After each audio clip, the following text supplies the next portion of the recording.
Okay.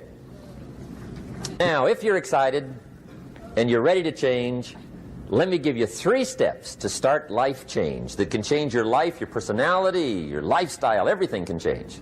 Here's the steps. Number 1, find out how things work. The first key to doing better is find out. To change your life, really, you need ideas. There isn't anything an idea can't change. And Schoaf taught me the major problem is lack of an idea, not a problem. At first I didn't have any money. I said to Mr. Schoaf, I don't have any money. He said, that's not a problem. Now see, up until then I always thought it was. Right? I was confused. He said, no, the problem is lack of an idea on how to create money and wealth. It isn't lack of money, it's lack of ideas. So if you get the ideas, see, you can change anything. Now to get ideas, you need a constant study of finding out. Now, Schoaf also said, when you find out something that works, put the information in your journal. Don't use your head for a filing cabinet. Put it in your journal so that you can do the next best thing. Repetition, repetition, repetition. Go over it. And if you repeat it, go over it, sure enough, someday, some mysterious day, the idea takes root, starts to grow, and shows up in your bank account, and your dress, and your personality, and your lifestyle. But capture the ideas in your journal. Find out how things work. Schoaf gave me this word for my life change. He said, study. Great word. If you wish to be successful, study success. If you wish to be happy, study happiness. If you wish to be wealthy, study wealth. Don't leave it to chance. Make it a study. Some people just go through the day with their fingers crossed. See, that won't do it. You've got to study the things that can change your economic, social, spiritual, personal life. Now, here's a qualifying phrase. And we'll have several of these qualifying phrases throughout the seminar. Here's the first one. You may not be able to do all you find out. I understand that. You may not be able to do all you find out, but you should find out all you can do. See, you don't want to wind up at the end of your life and discover that you've lived only 1/10 of it. And the other 9/10 went down the drain. Not for lack of opportunity, for lack of information. So that's number 1, find out how things work. Now here's the best human virtue for finding out, curiosity. Make a note of that. Curiosity. Be curious. You might add a word to it that'll help. Childish curiosity.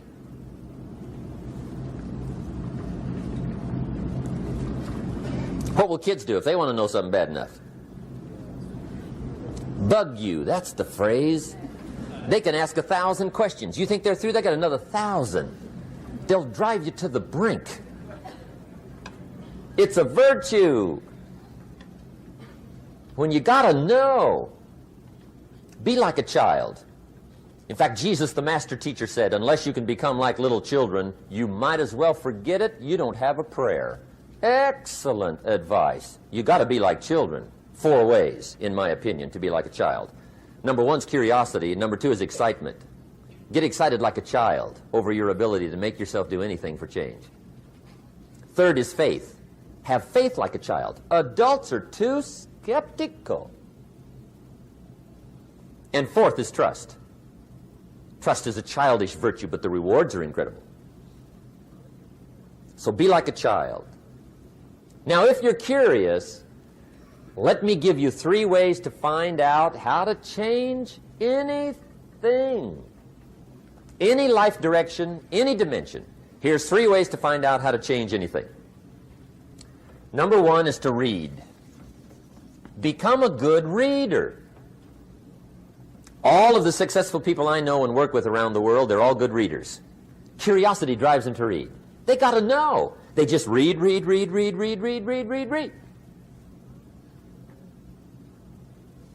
Become a good reader. Now, that's my opinion. Listen to the other lecturers, and listen to me, and make up your own mind. Don't be a follower. Be a student. Okay? I say, really, for life change, you got to read. One way to learn is from your own experiences, but another way to learn is from other people's experiences. See, one book might save you 5 years if you read it. Did you know there's books on how to be stronger, more decisive, be a speaker, be a leader, have a better effect on other people, develop your personality? Did you know there's books on that? And people don't read them? How would you explain that? And they can read? Did you know that hundreds of successful people have written their stories in books and they wrote down how they did it and people don't read it? How would you explain that? The guy's busy, I guess. You know, you get tied up. The guy says, well, yeah, you work where I work, but the time you struggle home, it's late. You got to eat a bite of supper, watch a little TV, get to bed. You can't sit up half the night reading. And the guy's behind on his car payment. Good worker, hard worker, sincere. But you got to be better than sincere and work hard. Otherwise, at the end of your life, you'll wind up cold, stony broke. You got to be better than a good worker. You got to be a good reader. The whole world is governed by laws. The universe, in fact. Laws. We call it the law of electricity. We call it the law of gravity. There's mathematical laws. There's physical laws. Speed and velocity laws. Agricultural laws. There's all kinds of laws. Now that we find ourselves on the spinning planet, you just have to learn what I call the setup. Learn the setup. Life's setup. Now, we didn't set it up, but we're here, so you got to learn it. And we should learn the setup for 2 basic reasons. Number 1, to keep from getting hurt. It's one of the major reasons for learning, so you won't get hurt. See, economically, socially, personally, you can get hurt just not knowing. Ignorance is not bliss. Ignorance is poverty. Ignorance is tragedy. You got to know, or you're going to get hurt. It's good to know not to walk out the 10th-story window. That's excellent information. Now, what if a guy didn't know and he walks out? Now he's dead at the bottom. Somebody says, well, the poor guy didn't know. You got to know, or you're going to get hurt. Okay. Now, here's a parenthesis. You don't have to like the setup. I don't ask you to like how it is. That's not what's important. But it is important to learn how it is. Okay? So you don't have to like it, but you should learn it. That's what I tell the kids, right? Make sure you get the information. What you think about it, that's up to you. What you're going to do with it, that'll soon be up to you. But make sure you get it. See, there's nothing worse than being stupid. Nothing. I mean, being broke is bad, but being stupid is awful. And what's really bad is being broke and stupid, right? That's about the end of the world. I mean, there isn't anything much worse than that. Unless you're sick. Sick, broken, stupid. I mean, that is it, right? There's nowhere else to go. So make sure you get the information. It's key. You don't have to like it, but learn it. If this big monstrous thing lifts up in the sky, hangs there for a little while, cuts loose, comes crashing down, boom, shakes the ground for 5 miles. And then this big monstrous thing lifts back up in the sky, hangs there for a little while, cuts loose again, comes crashing down, boom, shakes the ground for 5 miles. It just keeps doing it, this big monstrous thing, lifting up and then crashing down, boom. Now, you might come along one day and say, that's got to be a stupid arrangement, which is okay. You're entitled to your opinion. But the first thing you should learn to do is get out from under it, right? That's number 1. You might have a great moral argument. You might want to shake your finger at the sky, but do it from over there, right, so you don't get smashed. It's called your basic smart. So number one, learn so you won't get hurt, whether you like it or not. Learn. Now here's the second reason for learning, the setup, to benefit. It's called the plus of life. And that's what life is, right? Both minus and plus. The minus is tragedy, heartache, misery, failure, unhappiness. But life is also happiness, prosperity, good feelings. So here's the key. Learn to get on the good side of the way things work.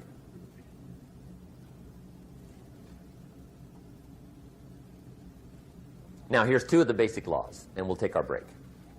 Shof taught me these. They come from the Bible. Now again, I'm an amateur, okay, when it comes to the Bible. I'm not a pro. So you'll sort of have to take my way of putting it. But here they are. The first one is the law of use. The law of use. And it goes something like this. Whatever you don't use, you lose. Lack of use causes loss.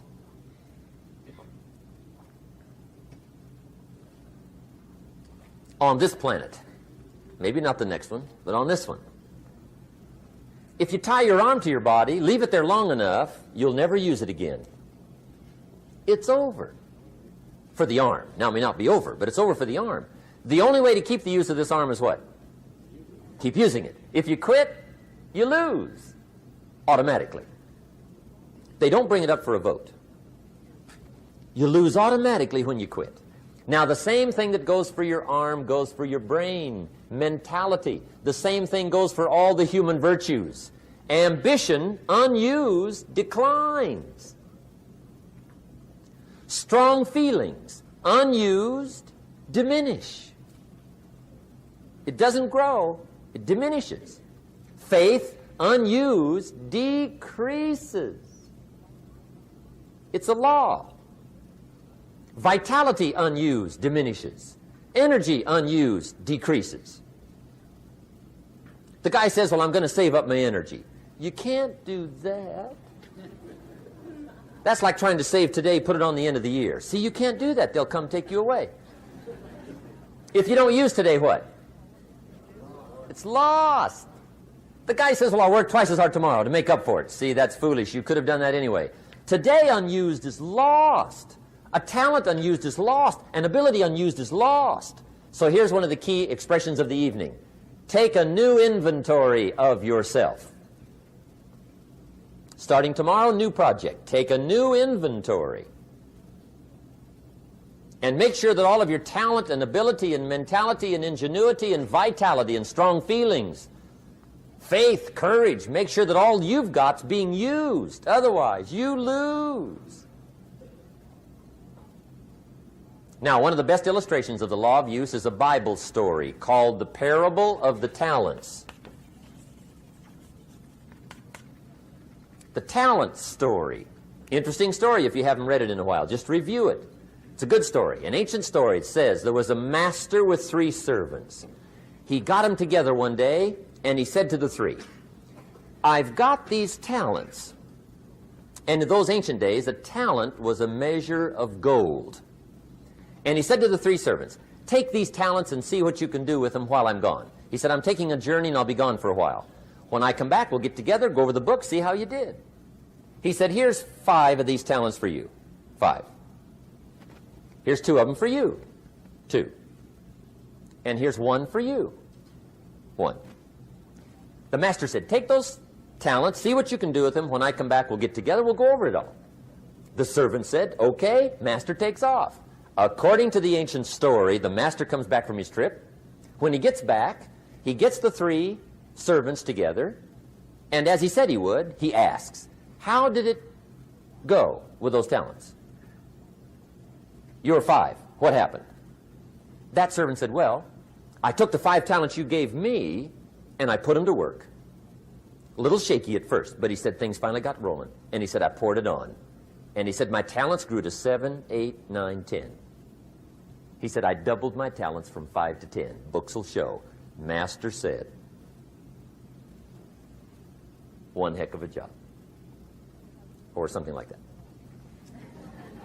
He said, I gave you 2 talents. What happened? That servant said about the same thing happened to me. I put those 2 talents to work, poured it on. They grew to 3 and then to 4. He said, I doubled my talents from 2 to 4. Books will show. Master said, well done. He said, I gave you 1 talent. What happened? That servant said, well, I took the talent you gave me, and I carefully wrapped it, and I dug a hole and buried it. And camouflaged it, I suppose, right? So nobody would steal it. And he said, fortunately, nobody got it. And he said, I knew you were going to be here today, so I dug it up. Here it is, safely wrapped. I did not lose it while you were gone. According to the ancient story, the master said, take that talent away from him and give it to the man that's got 10. Now you might say, well, I don't like that arrangement. The poor guy's only got 1 talent. He's already got 10. It ought to be more even. Remember, I didn't ask you to like it. But this one I would ask you to learn, because it simply means whatever you do not employ, you forfeit. It's a law. So learn well the law of use. Now here's the second one, and we're going to take our break. Second law from the Bible. This one we've heard since we were small, I'm sure. It's called the law of sowing and reaping. In fact, we've probably heard it so often we could quote it. It says, whatever you sow, what? You shall reap. Fairly blunt, hopefully clear.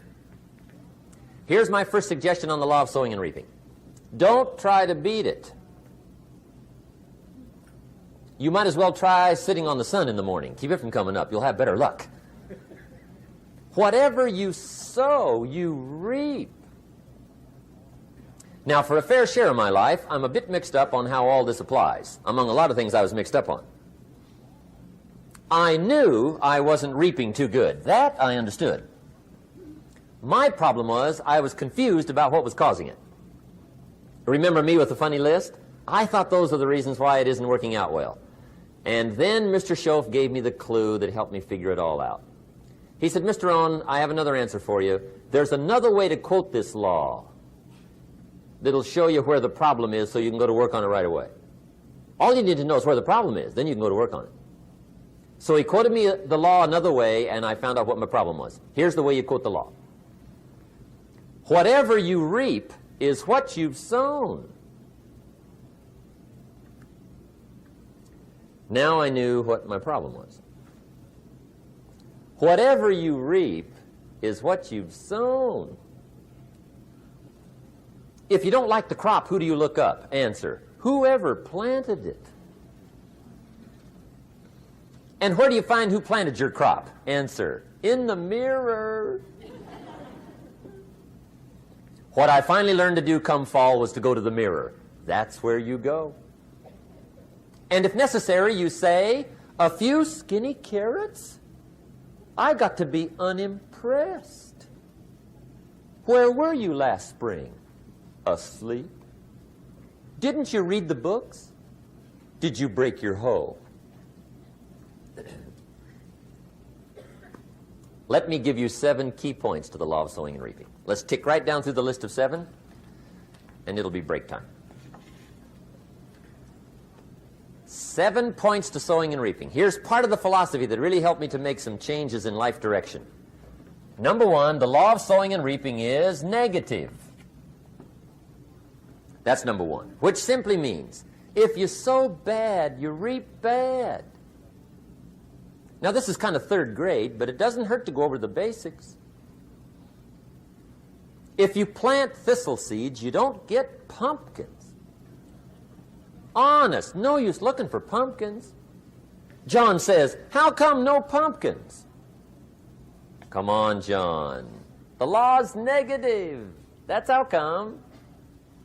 Now, here's number 2. The law is positive, which simply means if you sow good, you reap good. If you plant pumpkin seeds, you don't get thistles. Not from pumpkin seeds. Mother Nature won't pull tricks on you over in the corner snickering and pushing new thistles and you planting pumpkin seeds. She won't do that. You will get pumpkins from pumpkin seeds, and the reason is because the law is positive. Now here's number 3. I got excited when I found out the full dimension of this. See, you do not reap what you sow, but rather you always reap much more than what you sow. So the third key word is more. You don't get back what you put out. You get back much more than what you put out. And it works both positive and negative. On the negative side, it said, if you sow to the wind, you reap the whirlwind. So you've got to get ready for that, or you will be naive. See, anybody can, whether you will or not. See, that's the question. And here's a good question to ask. We are all buying somebody's plan. The question is, whose? Who's got you talked into doing what you're doing? Who's got you talked into your present plan? See, 10 years from now, you will surely arrive. The question is, where? But see, anybody, if you want to, can go searching for a good plan, pick it, and start working it. And sure enough, as the time passes, as it surely will 5 years from now, 10 years from now, then you'll be winding up wearing what you want to wear, driving what you want to drive, living where you want to live, become what you want to become. But now's the time to fix the next 10 years. And who can? Anybody. Here's number 6. The 6th key to sowing and reaping. This is leveling with you now, as we promised to do. There's one thing better than the truth, and that's the whole truth. And here's part of the whole truth of the law of sowing and reaping. Number 6 is, you could lose. There are times when you just lose, no matter what you do. It's that kind of planet. You reap what you sow, yes, but... What does that mean? Yes, but, well, the farmer plants his crop in the spring, takes care of it all summer, loves his family, works 10, 12 hours a day, 6, 7 days a week, is an honorable man. Come fall, he's got a beautiful crop, and he deserves every bit of it. But the day before he sends the combines into the field, a hailstorm comes along and beats it all in the ground, which means you lose. Somebody says, well, what did he do wrong? Answer, nothing. It's just that kind of planet. Sometimes it's going to hail on your crop and rain on your parade, so you got to get ready for that or you will be naive. That's just part of the life arrangement. And don't press me why. I was not in on some of the original decisions here, so I don't know how it got set up. But there's just times, sometimes you lose. That's part of life. But now here's number 7. The 7th key to sowing and reaping. And it goes like this. It's just another way to quote the same law. And it goes like this. If you don't sow, that's just another way to quote the law. If you don't sow, what? You don't reap. You don't even have a chance. So if you looked at your game plan tomorrow, you might come to the quick conclusion, I got to get some sowing going. How true. Get you some sowing going. And remember, you've got plenty of time. You've got all the time there is. Some people spend enough TV time to make a fortune. The latest article on television watching in this country, according to the latest article, the average television is on in this country in every household 7 hours a day, called the Big 7.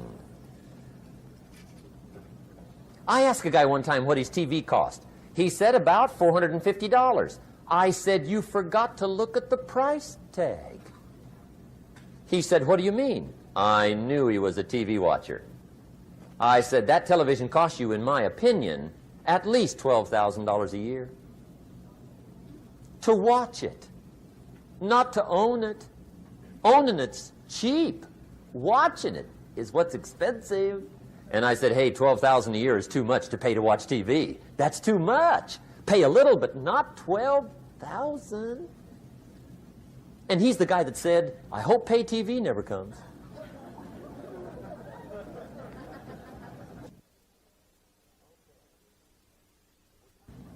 Okay.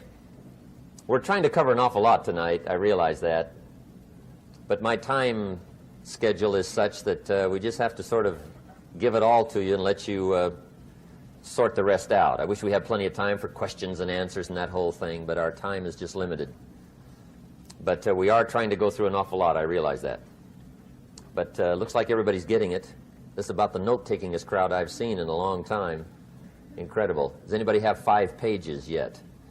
Anybody? Oh, fantastic. Incredible. Okay. Maybe you heard the story about the preacher down in Texas, southern part of the country.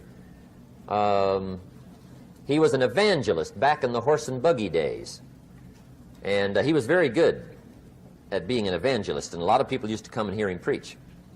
And one day he put up his tent in one of these Texas towns and expected a big crowd as usual, come and hear him preach. And he got there, first night of the tent revival, walked in. 7:30, time to start. And to his surprise, the tent was empty. He thought, well, something must be drastically wrong. So he waited till 7:45, nobody showed up. 8 o'clock, zip. Finally, 8:15, one lone cowboy wandered up on his horse, tied his horse up outside, came in, sat down on the front bench, right, waiting for something to happen. The preacher thought, well, at least I better go down and talk to the cowboy. So he walks down, talks to the cowboy, and he says, cowboy, I'm the preacher. And he said, I don't know what to tell you. Something's gone wrong. He said, this tent was supposed to be full of people. He said, I'm embarrassed. He said, you're the only one that showed up.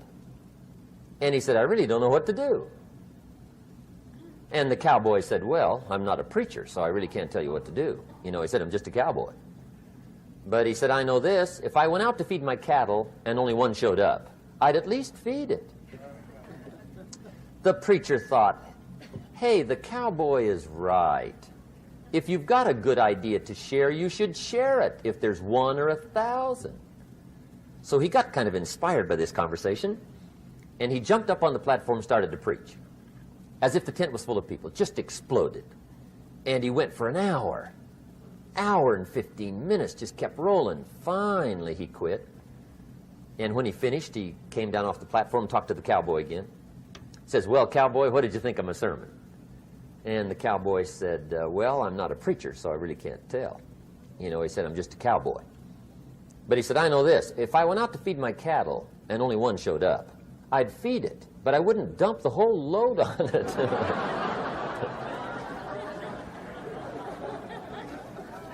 So anyway, if it seems like we're dumping the whole load tonight, I guess we are. But gosh, everybody's doing well. I'm having a good time. I appreciate the response here tonight. Okay, the next subject is setting goals.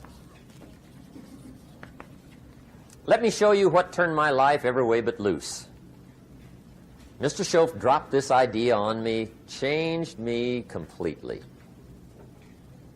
Setting goals. Here's what can easily happen if you don't set goals. It's easy to let life deteriorate into making a living instead of designing a life. And we all have a choice. Make a living or design a life. It's easy to get trapped by economic necessity and settle for existence rather than substance. That's easy. But the best advice I can give you on how to break out of that trap is to learn how to set goals. Mr. Schoaf put it to me this way. He said, Jim, if you had enough reasons, you could do the most incredible things. I never forgot how he put that. if you have enough reasons.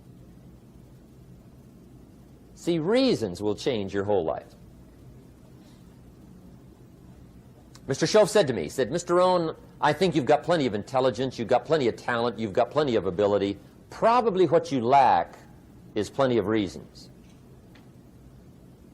He said, I don't think your current bank balance is a true indication of your level of intelligence. I was happy to hear that. He said, I think you're much smarter than your present bank balance indicates. And that turned out to be true. I was much smarter. But of course my first question was, well then why isn't it bigger? And he said, you don't have enough reasons. You've got enough intelligence, but not enough reasons. So see, reasons can change your life. Here's what else I found out. Reasons come first, answers come second. You don't get the answers to do well till you get the reasons. Life has a mysterious way of hanging on to all the answers and only gives them up to the people that are inspired by reasons.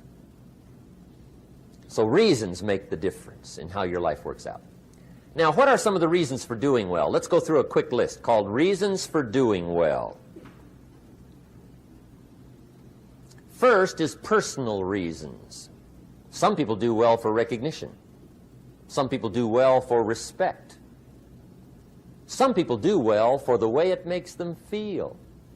They love the feeling of being a winner. Those are good reasons. I have some millionaire friends that keep working 10, 12 hours a day, making more millions. And it's not because they need the money. It's because they need the joy and the satisfaction and the pleasure that comes from being a constant winner. And see, it's not just the money anyway. It's the journey, not the money. Once in a while somebody says to me, boy, if I had $1 million, I'd never work another day in my life. That's probably why the good Lord sees to it they don't get their million, right? They'd quit. They'd quit. Okay. Next is family reasons. Some people do extremely well for other people, and that's powerful. Human beings can greatly affect each other. Sometimes we will do things for somebody else we will not do for ourselves. We're made that way. I met a man one time who said, Mr. Rohn, to do all the things I want to do with my family around the world, he said, I got to have at least $250,000 a year. I thought, incredible. Could a guy's family affect him that much? And the answer is, of course. How fortunate are the people that find themselves greatly affected by somebody for personal achievement. And we are affected. The writer of a recent song said, if not for you, the winter would hold no spring, couldn't hear a robin sing. I just wouldn't have a clue if not for you. So we can be affected.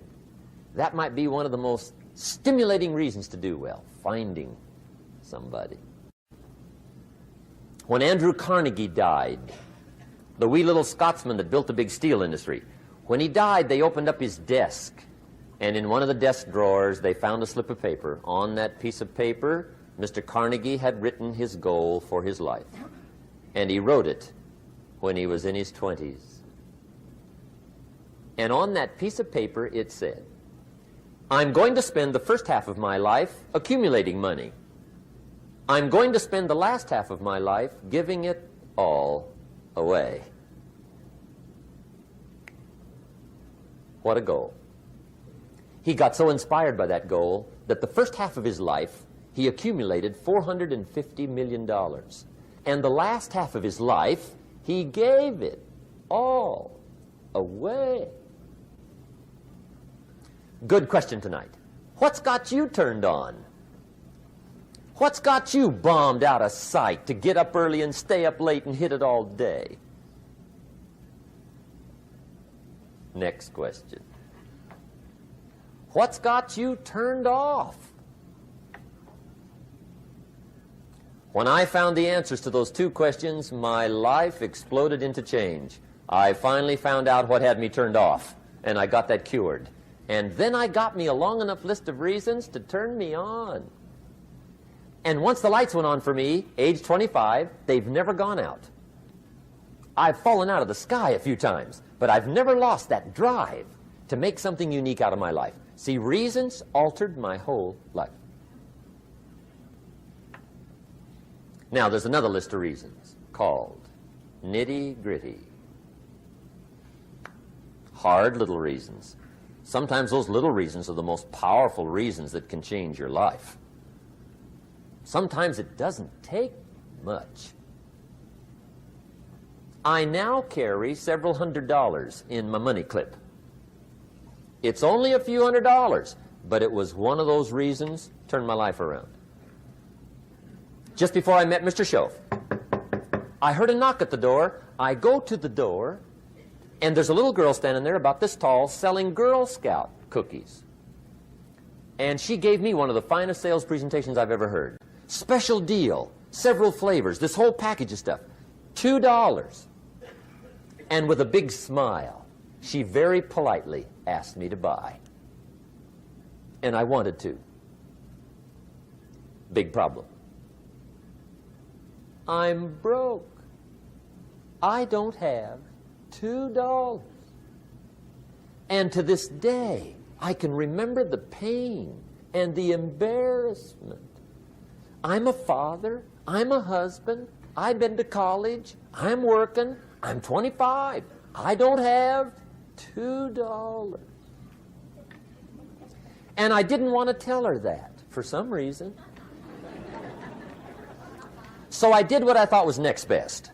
I lied to her. I said, hey, look, I've already bought lots of Girl Scout cookies.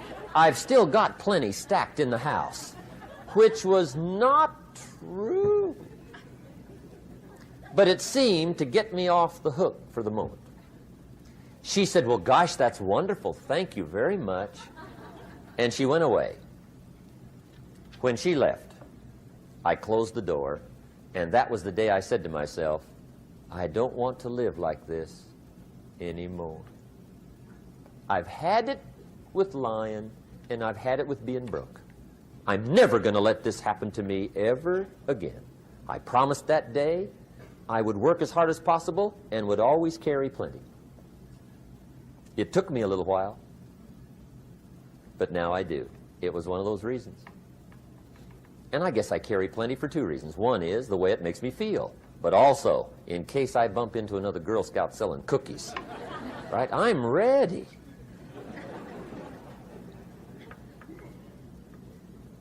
I walked out of the Bank of America one time up in Saratoga, California, where I used to live. Two little girls selling candy right outside the bank. Good place. Some girls' organization they're working for, right? I come walking out of the bank. This first little girl walks up to me. She said, Mister, would you like to buy some candy? I said, I probably would. What kind is it? She said, it's almond roca.